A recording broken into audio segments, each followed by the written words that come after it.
Bismillahirrahmanirrahim. Assalamualaikum warahmatullahi wabarakatuh. Salam sejahtera. Kali ini saya akan membagikan materi tentang fisiologi pencernaan. Nah, pertama-tama ini apa sih fisiologi itu?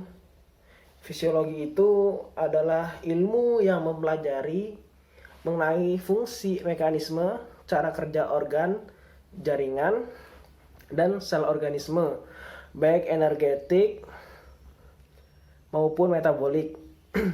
Pada ilmu ini juga dibahas faktor-faktor fisik dan kimia yang memengaruhi makhluk hidup yang berkaitan dengan awal mula kehidupan, perkembangan, serta kelangsungan hidup. Nah, selain fisiologi itu dan ada lagi pencernaan. Dan pencernaan ini adalah proses penyederhanaan makanan melalui mekanisme fisik dan kimiawi sehingga makanan menjadi bahan yang mudah diserap dan diedarkan ke seluruh tubuh melalui sistem peredaran darah. Pencernaan secara fisik atau mekanik dimulai dengan rongga mulut, yaitu dengan berperan gigi dalam proses pemotongan dan penggerusan makanan.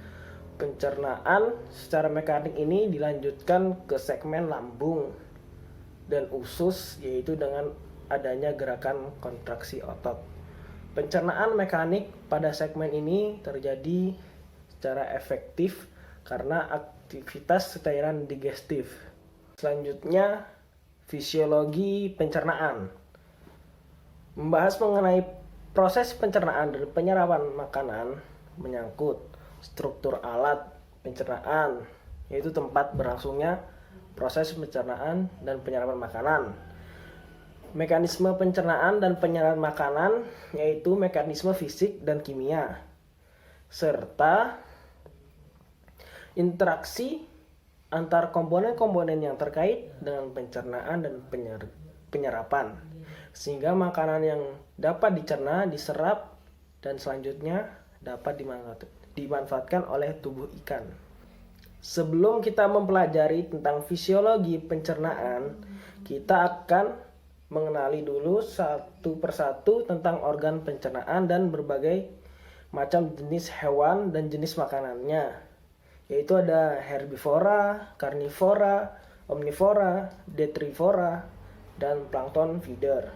Di mana herbivora adalah golongan hewan yang memakan tumbuhan, sedangkan karnivora adalah golongan hewan yang memakan daging atau hewan.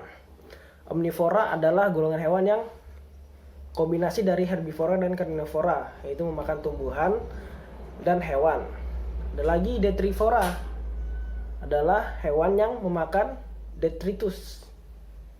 Dan ada yang terakhir adalah plankton feeder, memakan zooplankton dan fitoplankton. Ya, selanjutnya ada saluran pencernaan. Ya, saluran pencernaan ini ada 9, yaitu mulut, rongga mulut, faring, desopagus, lambung, pilorus, usus, rektum, dan anus. Ada perbedaan antara ikan yang herbivora dan karnivora. Salah satunya terletak pada ususnya. Apabila usus ikan pendek, maka ikan tersebut tergolong pemakan daging atau karnivora. Sedangkan ikan yang ususnya lebih panjang dari tubuhnya, maka ikan tersebut tergolong jenis pemakan tumbuh-tumbuhan atau herbivora. Ya, selanjutnya ada saluran pencernaan. Yang pertama itu ada mulut. Posisi mulut pada ikan bermacam-macam, antara lain yang pertama itu ada terminal, yaitu mulut terletak di ujung hidung. Contohnya ikan mas. Yang kedua, subterminal, yaitu mulut terletak dekat ujung hidung. Contohnya ikan kuro. Yang ketiga ada superior, yaitu mulut terletak di atas hidung. Contohnya ikan julung-julung. Yang keempat, interior, yaitu mulut terletak di bawah hidung. Contohnya ikan pari. Ada beberapa bentuk mulut ikan, antara lain yang pertama itu dapat disembulkan. Yang kedua, mulut gergaji. Yang ketiga, mulut tabung. Selanjutnya itu ada rongga mulut.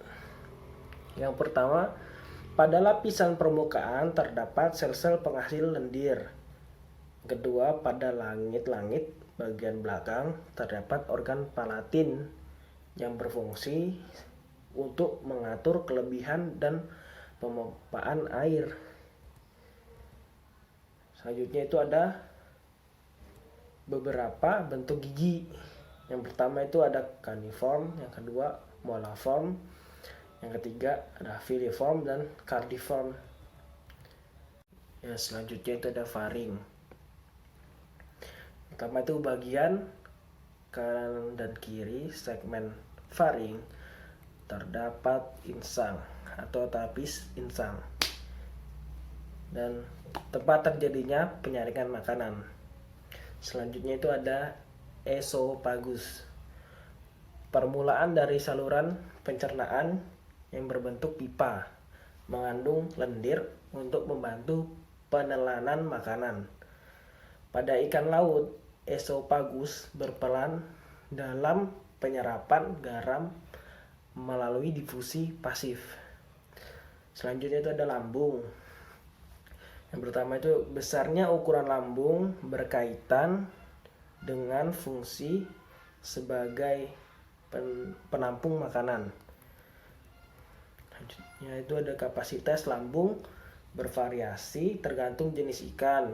Berdasarkan bentuk anatomis, lambung dibagi menjadi 3 tipe, antara lain yang pertama itu ada bentuk memanjang, bentuk sifon, dan lambung kaika.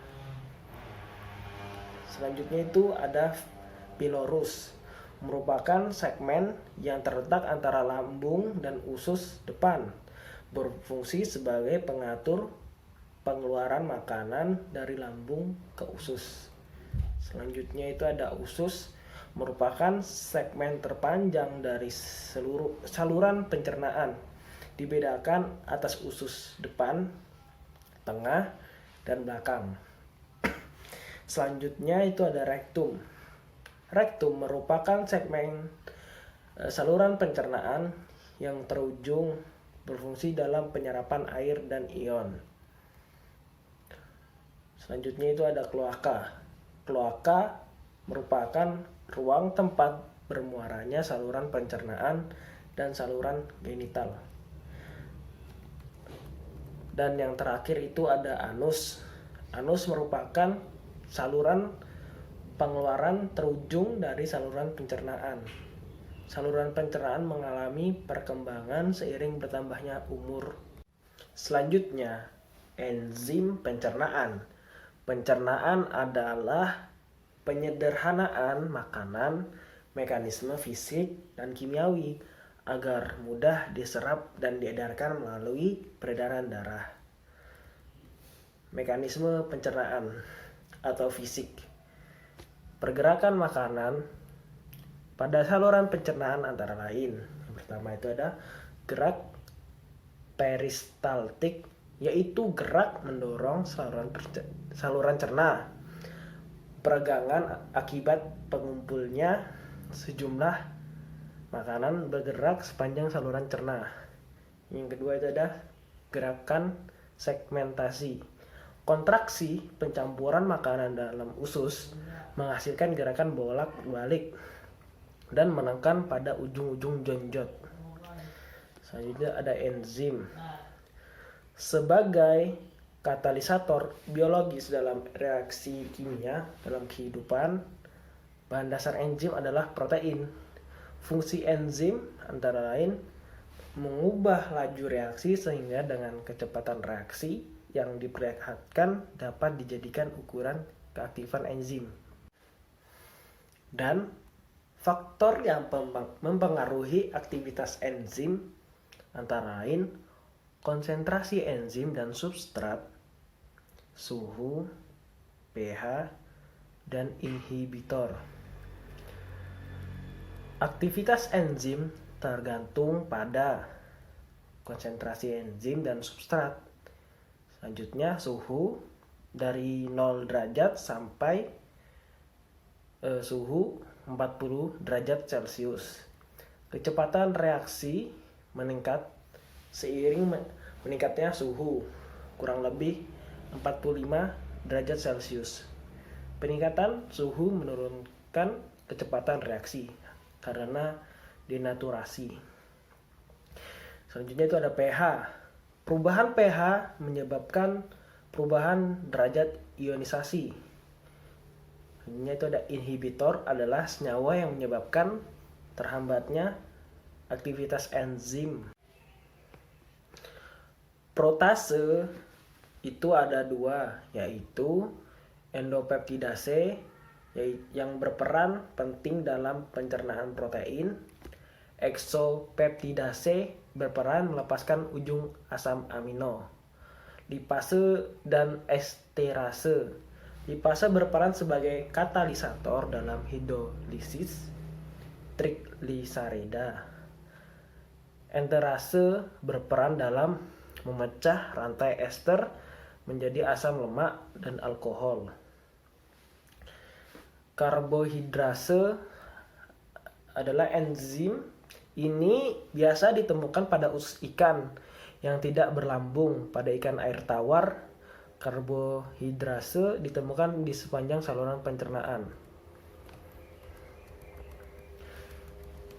Mekanisme penyerapan. Penyerapan makanan, ion, dan air terutama terjadi pada usus. Pergerakan makanan pada saluran pencernaan.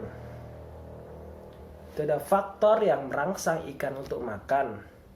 Dari dalam tubuh itu ada rasa lapar, dari luar tubuh adanya rangsangan untuk makan yang diterima oleh organ penerima.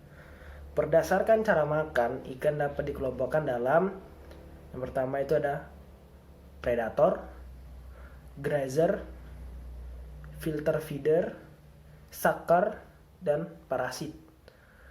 Saluran pencernaan memiliki dua lapisan otot. Itu ada otot memanjang dan otot melingkar.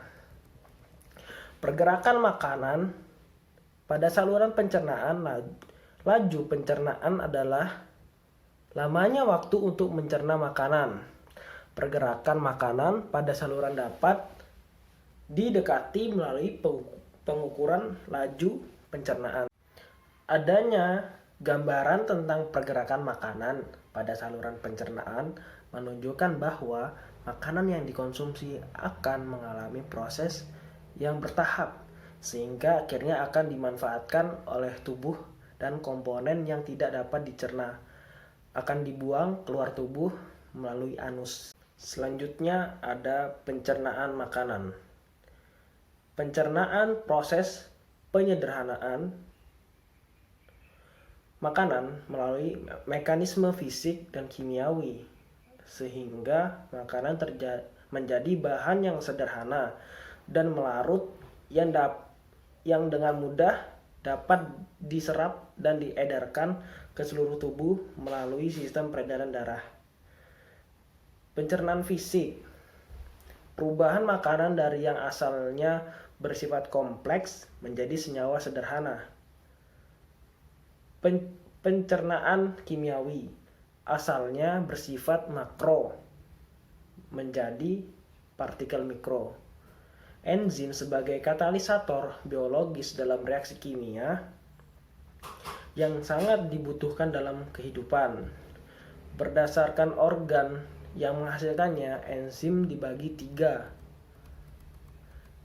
Yang pertama itu ada enzim lambung, enzim pankreas, dan enzim usus. Selanjutnya ada penyerapan zat makanan.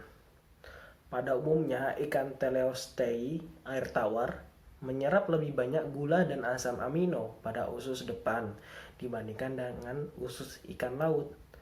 Pada kebanyakan kasus, usus bagian belakang secara nyata berperan dalam penyerapan nutrien. Selanjutnya ada karnivor. Penyerapan gula dan asam amino lebih banyak terjadi pada usus bagian belakang dibandingkan usus bagian depan. Ikan herbivore, usus bagian depan menyerap nutrien lebih banyak dibandingkan usus bagian belakang.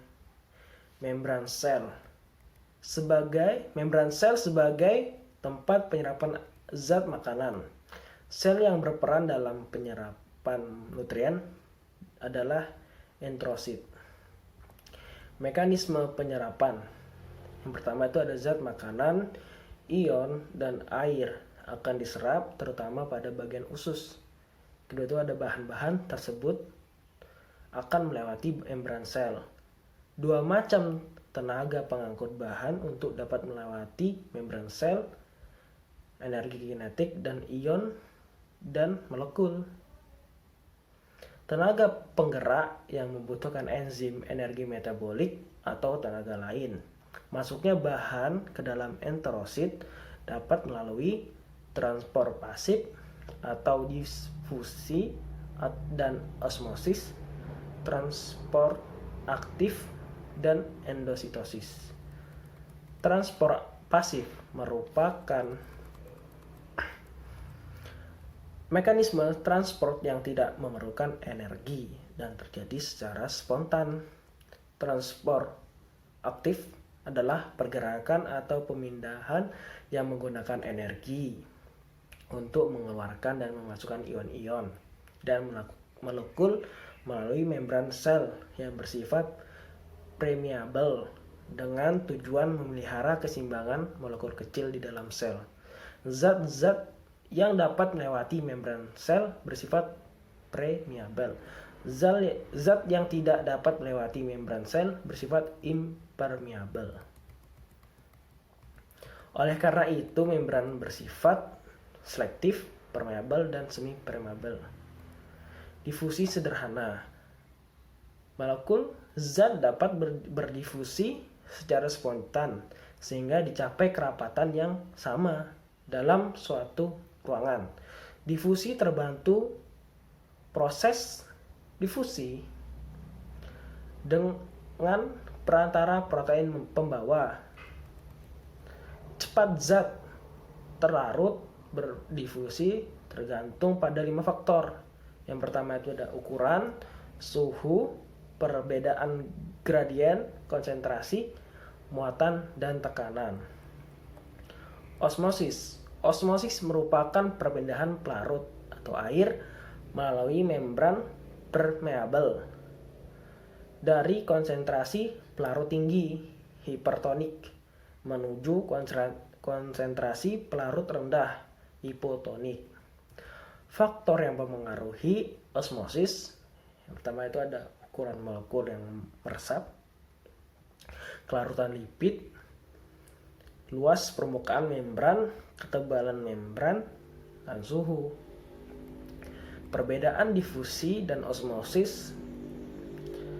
Difusi, perpindahan zat, sedangkan osmosis hanya perpindahan air saja. Difusi adalah penyebaran partikel dari larutan konsentrasi tinggi ke konsentrasi yang rendah dan tidak melalui semu permeabel. Sedangkan osmosis adalah perpindahan larutan konsentrasi rendah ke konsentrasi yang tinggi lewat membran semi permeabel. Selanjutnya itu ada endositosis. Adalah peristiwa pembentukan kantong membran sel ketika larutan atau partikel ditransfer ke dalam sel. Dibedakan menjadi dua, yaitu pinositosis dan fagositosis. Eksisitosis adalah transport aktif, kebalikan endositosis. Penyerapan protein, lemak, karbohidrat, vitamin, dan mineral. Makanan yang sudah dicerna halus, sekali kemudian sari-sarinya akan diserap oleh dinding usus. Penyerapan yang utama terjadi di dalam usus. Untuk menyerap sari makanan tersebut, dinding usus mempunyai jonjot-jonjot agar permukaannya lebih luas. Pada hewan darat yang digunakan sebagai sumber tenaga, pertama-tama adalah karbohidrat, kemudian disusul oleh lemak sebagai sumber nomor 2, dan terakhir protein. Sedangkan pada ikan adalah kebalikan dari hewan darat, yaitu protein, lemak, dan karbohidrat. Ya, itu tadi penyampaian dari saya. Kurang lebihnya mohon maaf. Tetap di rumah saja, ikut anjuran pemerintah. Akhirul kalam. Assalamualaikum warahmatullahi wabarakatuh.